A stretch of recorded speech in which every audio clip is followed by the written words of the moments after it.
Hello there my friends and welcome back to Ultimate Minecraft 1.18. Oh, I'm so glad it's here. I'm so glad we're here. Oh, this is amazing. This is beautiful. I've not done anything really since the end of the last episode. It is currently the next day after 1.18 came out, after I recorded that whole episode, edited it and released it to you all. It's just the next afternoon.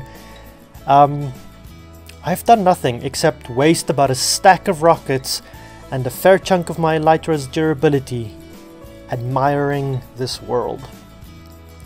And one thing I noticed while doing that, while admiring this world, is that our one little house that we built in the last episode looks very lonely on this mountain. I've gotten used to having a village around me with many buildings, many houses, and now we just have one.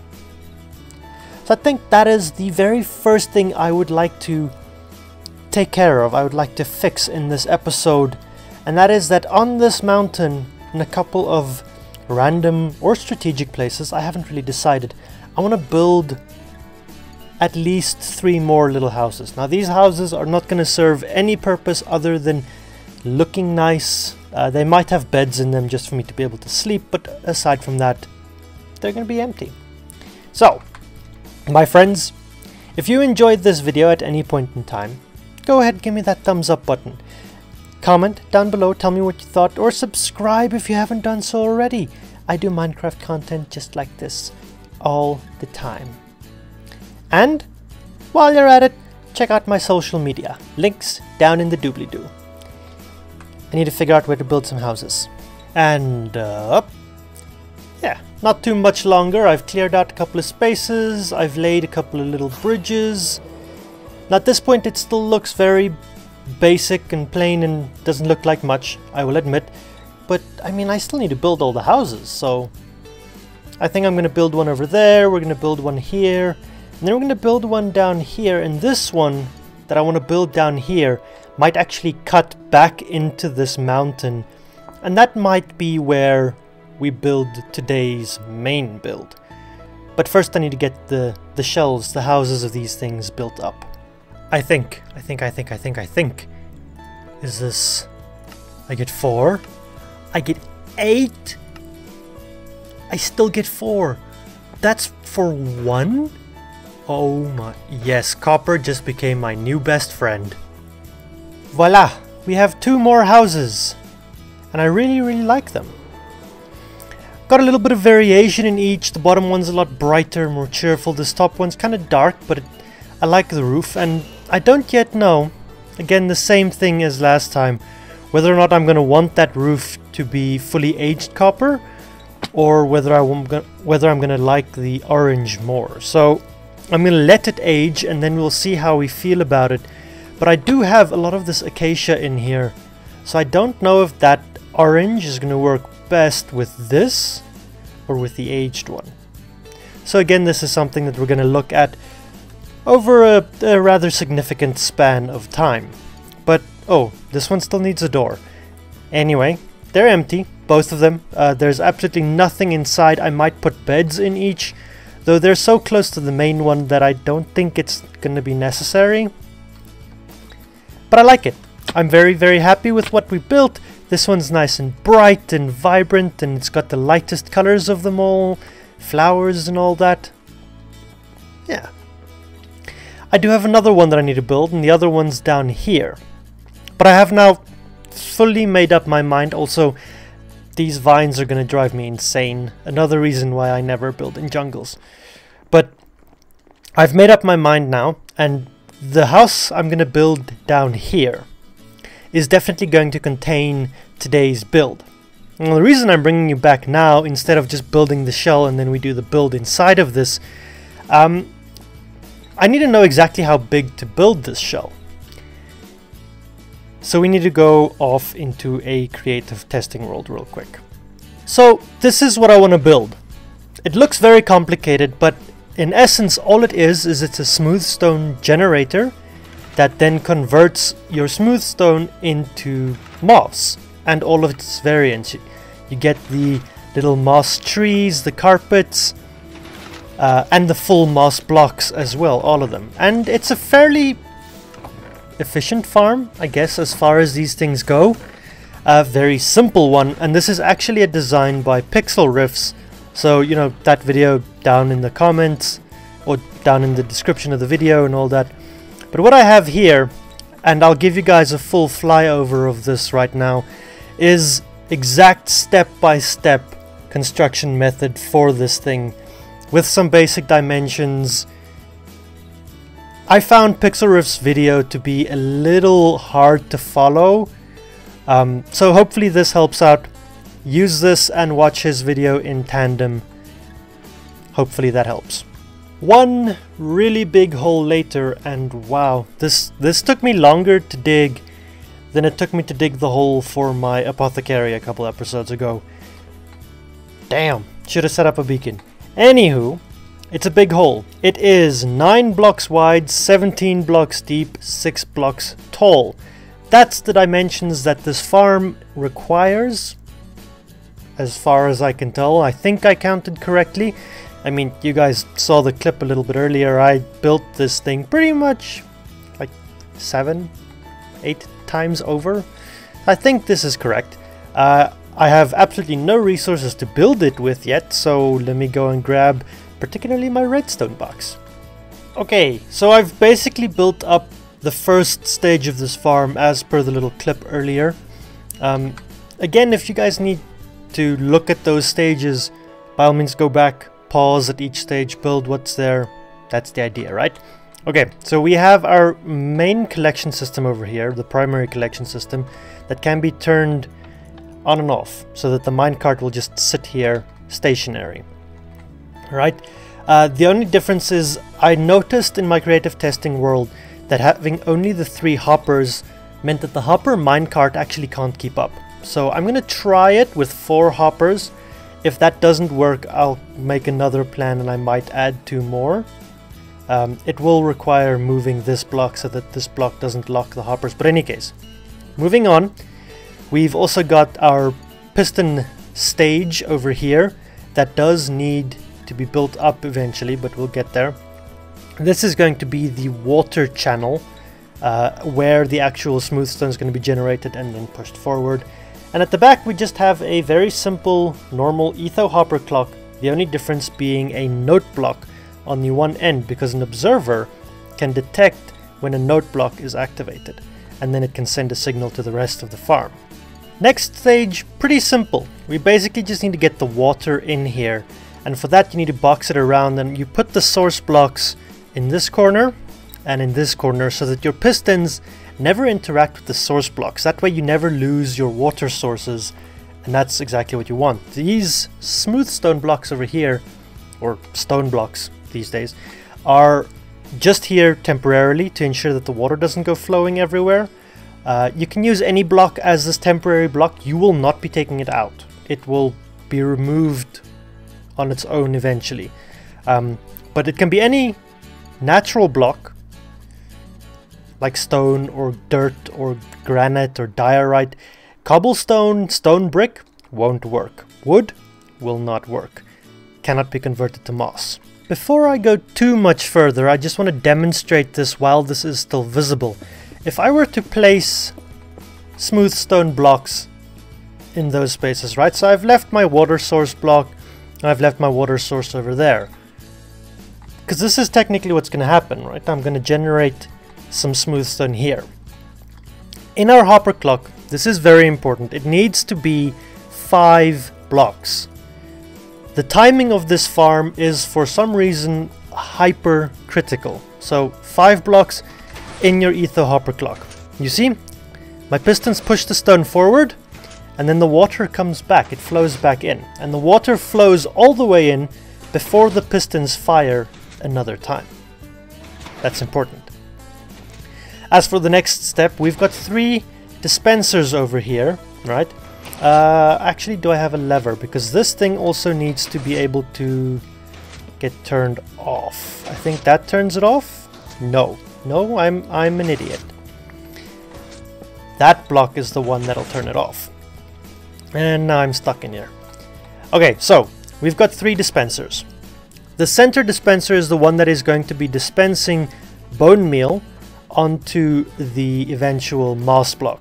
The 2 side dispensers each get a bucket of water, and they're the ones that flush everything to the edge, where our hopper minecart will pick them up eventually. The 2 blocks of obsidian, I'll explain those a bit later. For your bone meal storage system, because this farm can go through a lot of bone meal, so you need quite a big stockpile inside of it. Now we have 9 slots here, we have 5 slots here. If we put a barrel on top of that, we get another 27 slots. That is quite a bit of bone meal.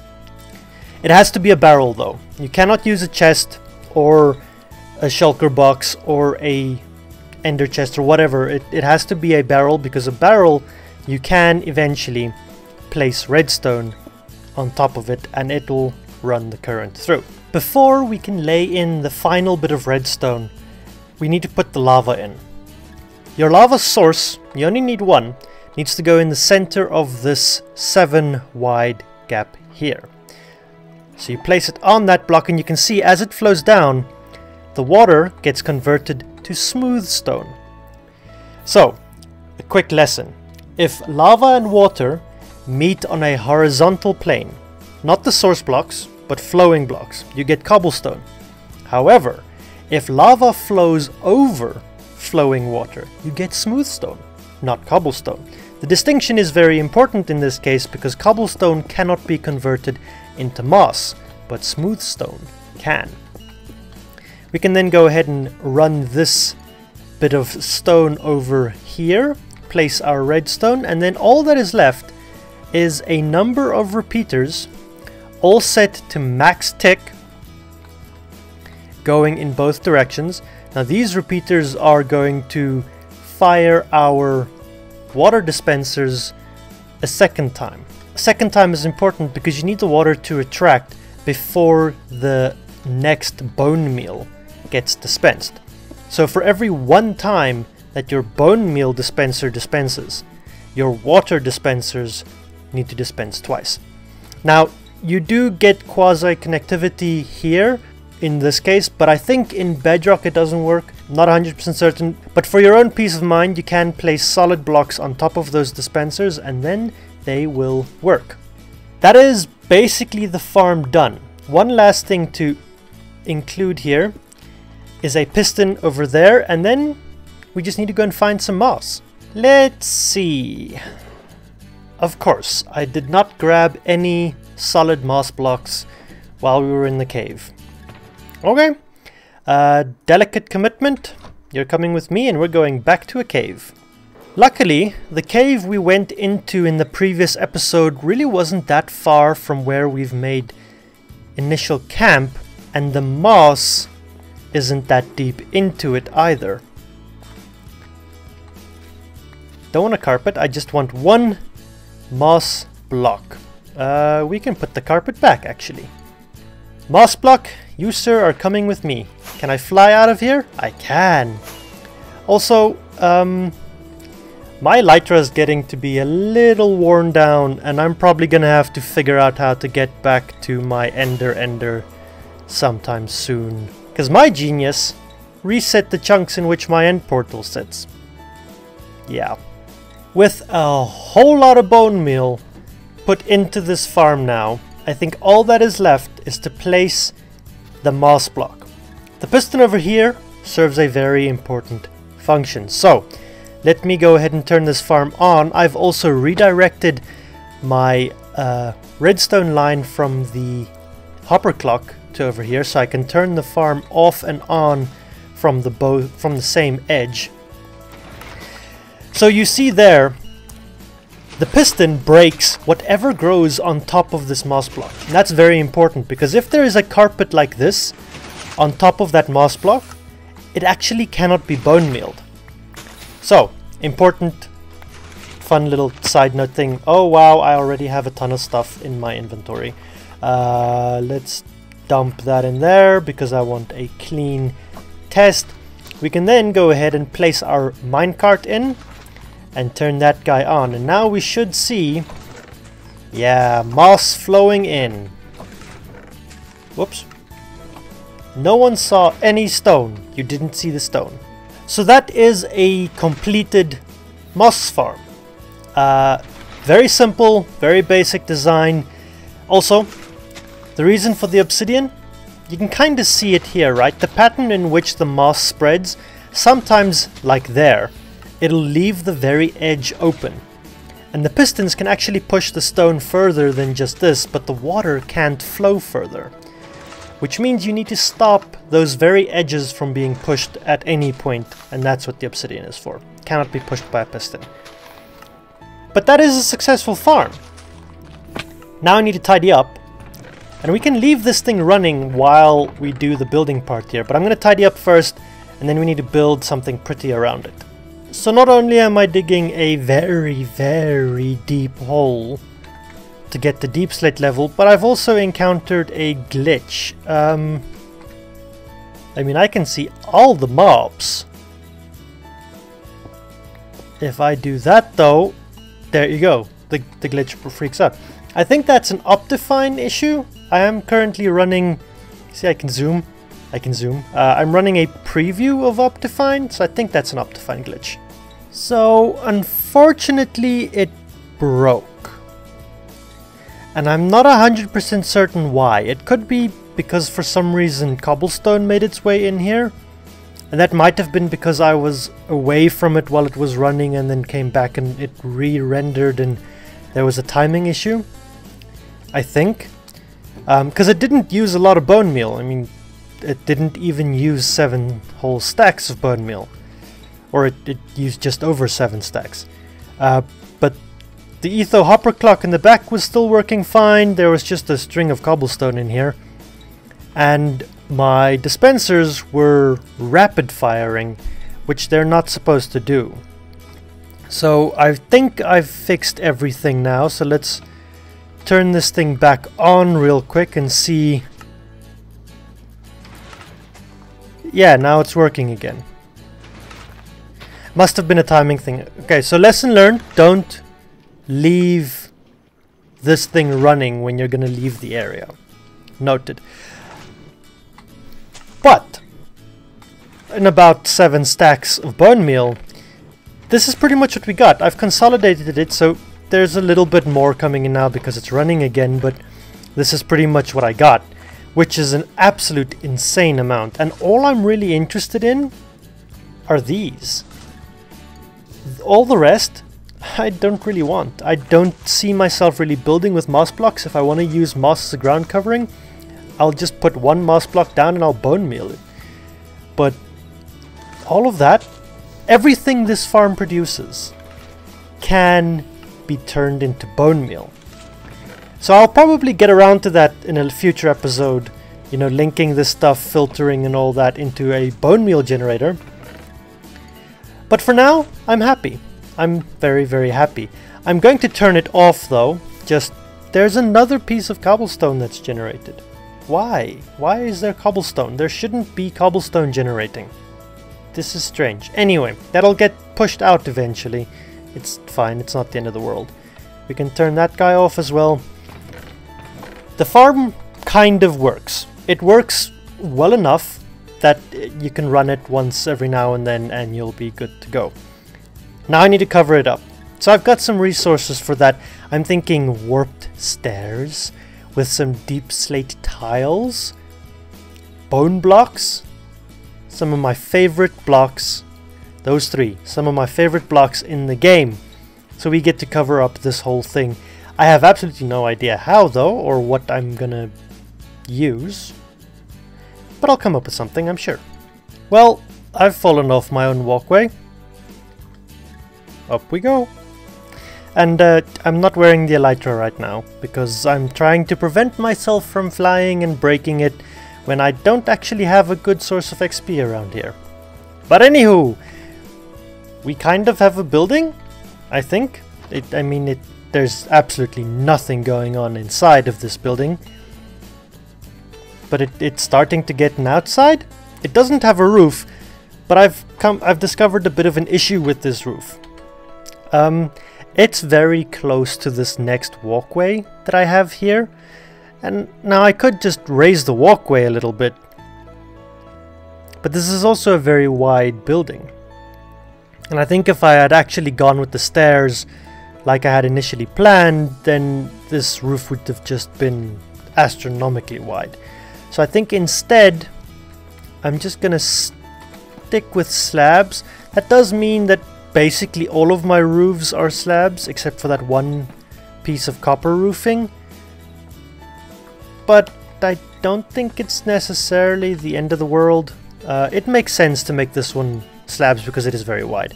And I'm rambling very much right now, so I have a roof to build. That's twice now that I've fallen.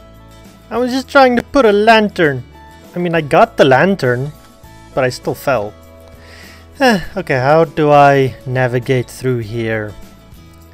I know the other side is a lot steeper, so this side, yeah, okay. We're back up, and we have a roof. We have a roof. I put these fences up here because the way the roof sat forward, I had to put the bone blocks flush with this beam, and that never works for me. So these things break up that line, and I think they do a pretty decent job at it. Now though, I get to put that back on because we have to take a flight to have a look at this. Yeah, I think that's okay. It's not a grand or impressive building, but it is a building, and it does add to our little mountainside. This area I am really in love with these 3 houses. So I definitely think if we can add some more houses maybe in this portion, you know, just this side of this walkway, that'll look a lot better. And then obviously all around here and on the bottom of that again, and yeah, no, just houses everywhere. Houses all over the place. And with some trees and things planted around, I think we're done with this build. Yeah. I also think that that is not a bad place for us to end the episode today. So, my friends, you know the story, I've already said it, but this is a shorter episode than usual.